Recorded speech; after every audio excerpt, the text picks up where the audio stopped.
We are really grateful that tonight, in bipartisan fashion, with overwhelming majority of votes, we passed the American Relief Act of 2025. This is a very important piece of legislation. It funds the government, of course, until March of 2025. That was a big priority for us. This is America First legislation because it allows us to be set up to deliver for the American people. In January, we will make a sea change in Washington. President Trump will return to D.C. and to the White House, and we will have Republican control of the Senate and the House. Things are going to be very different around here.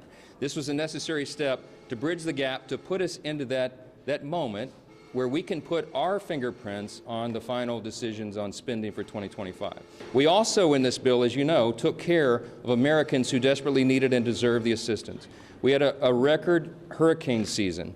Hurricanes Helene and Milton in particular did dramatic damage across at least 6 states. The Carolinas, Virginia, from Florida, Tennessee, all the way through. And they have been waiting for the federal government to assist. We did that tonight in this bill.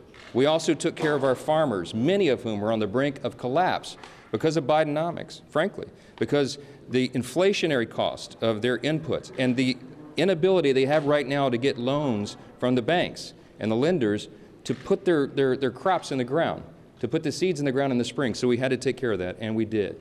We are excited about this outcome tonight. We're grateful that everyone stood together to do the right thing. And having gotten this done now as the last order of business for the year, we are set up for a big and important new start in January. We can't wait to get to that point. We encourage swift passage in the Senate now. They need to do their job as the House just did. We will all go home. I want to wish everybody a Merry Christmas, Happy Hanukkah, Happy Holidays, and a Happy New Year, because I hope not to see you until we get back after that. I was in constant contact with President Trump throughout this process, spoke with him most recently about 45 minutes ago. He knew exactly what we were doing and why, and this is a good outcome for the country. I think he certainly is happy about this outcome as well. Elon Musk and I talked within about an hour ago.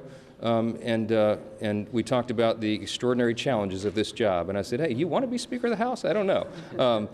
He said, this may be the hardest job in the world. I think it is. But we're going to get through this. We are going to unify this country, and we are going to bring the America First agenda to the people beginning in January. We cannot wait to get started. I hope you all have a great holiday.